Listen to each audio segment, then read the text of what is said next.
నమస్తే, welcome to our channel. సత్యభామకు మరియు ద్రౌపదికి మధ్య జరిగిన అంతరంగిక సంభాషణ ఒక బెంగాలీ గ్రంథంలో వ్రాయబడింది. ఈ యొక్క తెలివితేటలు తెలుసుకోవడానికి ఈ సంభాషణ ఉపయోగపడుతుందని కొందరు విమర్శకులు భావిస్తున్నారు. వివరాల్లోకి వెళితే, ఒకసారి శ్రీకృష్ణుడు సత్యభామను వెంట పెట్టుకుని పాండవుల అరణ్యవాసం చేస్తున్న ప్రదేశానికి వెళ్లారు. అరణ్య మధ్య భాగంలో ఉన్న ఒక ఆశ్రమంలో పాండవులు నివసిస్తున్నారు. శ్రీకృష్ణ సత్యభామ అక్కడికి వెళ్లే సమయానికి కొంతమంది మహర్షులు, బ్రాహ్మణుడు మరియు మార్కండేయ మహర్షి కనిపించారు. కృష్ణుడు వాళ్ళల్లో కలిసిపోయి అనేక విషయాలు చర్చిస్తూ ఉండగా సత్యభామ లోపలికి వెళ్లి లోపల వంట చేస్తున్న ద్రౌపదిని కలిసి ఆమెతో పిచ్చాపాటి మాట్లాడడం మొదలుపెట్టింది. వంట పూర్తయిన తర్వాత అందరూ భోజనాలు చేశారు. ఆ తర్వాత పురుషులు అందరూ ఆశ్రమం బయట ఆ చెట్టు క్రింద కూర్చుని మాట్లాడుకుంటూ ఉండగా సత్యభామ, ద్రౌపది ఆశ్రమానికి కొంత దూరంలో ఒక ప్రశాంతమైన సరస్సు దగ్గరికి వెళ్ళి అక్కడ చల్లటి నీడ ఇచ్చే ఒక చెట్టు క్రింద కూర్చుని తమ తమ వ్యక్తిగత విషయాల గురించి ఒకరితో ఒకరు చెప్పుకోవడం ప్రారంభించారు. ఆ సమయంలో వారి సంభాషణలో వారి భర్తల గురించి, మరుదుల గురించి, సవతుల గురించి, అత్తగార్ల గురించి సాగింది. సందర్భంలో సత్యభామ ద్రౌపది యొక్క దాంపత్య జీవితం గురించి తెలుసుకోవాలని ఆ విషయమై ద్రౌపదిని ప్రశ్నలు వేసింది. అప్పుడు ద్రౌపది తన రహస్యాలను సమాధానాలుగా చెప్పింది. సత్యభామ ద్రౌపదిని మొదట ఇలా ప్రశ్నించింది: ఓ సఖి, పాండవులతో నీకు వివాహం జరిగి ఎన్ని సంవత్సరాలు అయింది? అయినప్పటికీ వాళ్ళు నీపై కోపం ప్రదర్శించరు. పైగా ఎల్లప్పుడూ నీకు విధేయులుగా, మీకు తోడుగా ఉంటారు. భర్తను వశం చేసుకోవడానికి ఏ మంత్రం వేశావో సత్యభామ అడిగిన ప్రశ్నకి ద్రౌపది ఒక చిరునవ్వు నవ్వి, ఓ సత్యం, నీవు నన్ను అలా ఎందుకు అడిగావు?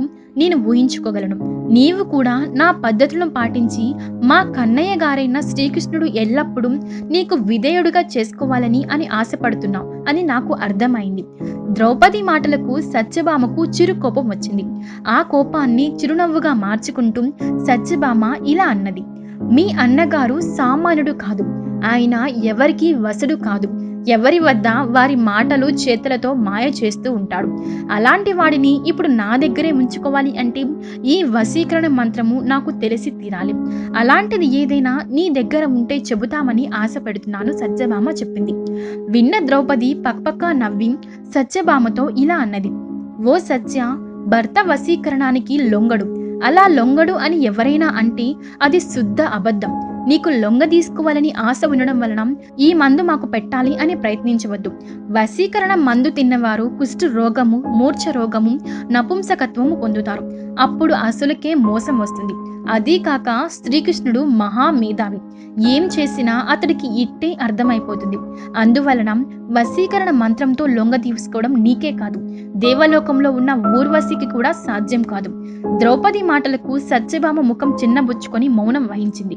అప్పుడు ద్రౌపది చిరునవ్వు నవ్వుతూ సత్యభామ వీపు మీద చేయి వేసి ఆప్యాయంగా తడుముతూ, ఓ సఖి, నీ బాధ నాకు అర్థమైంది. అనంతమైన సంఖ్యలో ఉన్న తన భార్యలతో సరసాలు చేసి నీ భర్తని నీకు వశనుగా చేసుకోవాలని ఆశపడుతుందని ఆతృత నేను అర్థం చేసుకుంటున్నాను. సరే, నీ కోరికను నేనెందుకు కాదనాలి? భర్త నీకు ఒకటి తీసుకొని కొన్ని రహస్యాలను నీకు చెప్తాను, జాగ్రత్తగా విను. భర్తను వశం చేసుకోవాలి అనుకునే భార్య అయినా తన ఆగ్రహాన్ని, గర్వాన్ని, భర్తను తన ఆధీనంలో పెట్టుకోవాలి అనే కోరికని చంపుకోవాలి. ఆ తర్వాత అతన్ని హృదయపూర్వకంగా ఆరాధిస్తూ అతని ఏదీ అడగకముందే అతని మనసులోని కోరికలను తెలుసుకుని అందివ్వాలి. భర్త భోజనం చేసిన తర్వాత భార్య భోజనం చేయాలి. ఒకవేళ భార్యాభర్తలు ఇద్దరు కలిసి భోజనం చేస్తూ ఉంటే భార్య నోరు తెరిచి ఆహారాన్ని నములుతూ పెద్దగా అరవడం, నవ్వడం లాంటివి చేయకూడదు. ఎందుకంటే ఆహారాన్ని నమిలితే మాట్లాడే పురుషుడు కానీ స్త్రీ కానీ అసహ్యంగా కనిపిస్తారు.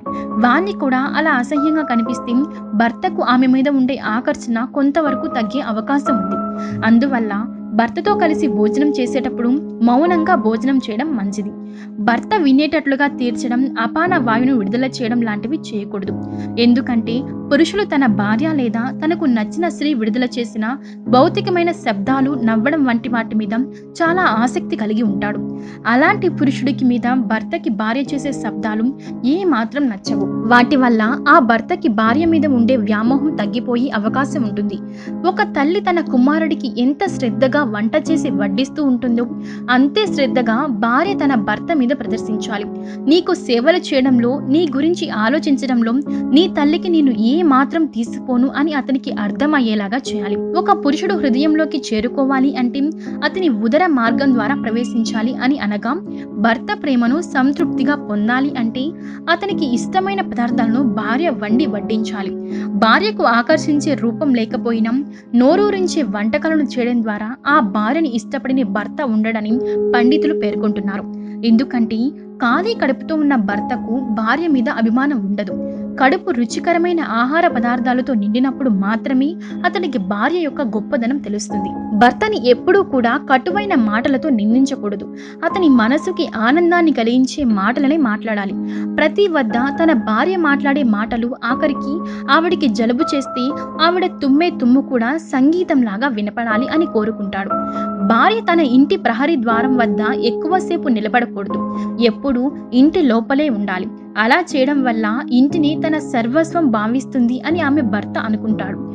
ఉదయం నిద్ర లేవగానే కాలకృత్యాలు తీర్చుకోకుండా భర్తతో మాట్లాడకూడదు. ముఖ్యంగా ముఖం కడుక్కోకుండా మాట్లాడితే ఆమె నోటి నుంచి వచ్చే దుర్వాసన వల్ల ఆమె మీద ఉండే ఆకర్షణ భర్త కోల్పోతాడు. భర్తని వశం చేసుకోవాలి అనుకునే భార్య అతని ముందు పెద్దగా నవ్వరాదు. చిరునవ్వుతో సరిపెట్టుకోవాలి. సాధారణంగా పురుషుడు తెలివి తక్కువ వాడిగా ఉంటాడు. కానీ తాను తెలివి తక్కువ వాడు అనే విషయం అతనికి ఏనాడూ తెలియదు. అందువల్ల భార్య అతని యొక్క స్వభావాన్ని అర్థం చేసుకుని అతడెంతో మేధావి అనే విధంగా ప్రవర్తించాలి. అప్పుడే భర్త తన భార్యను ఏ విషయంలోనూ వ్యతిరేకించలేదు. ఈ విధంగా భర్తని ఆకట్టుకోవడానికి భార్య అనేక రకాలైనటువంటి మార్గాలను ఉపయోగించవచ్చు. ఈ వీడియోపై మీ అభిప్రాయాన్ని తెలియజేయండి. ఈ వీడియో కనుక మీకు నచ్చినట్లయితే లైక్ చేయండి, షేర్ చేయండి. ఇలాంటి మరిన్ని వీడియోస్ కోసం మా ఛానల్ సబ్స్క్రైబ్ చేయండి.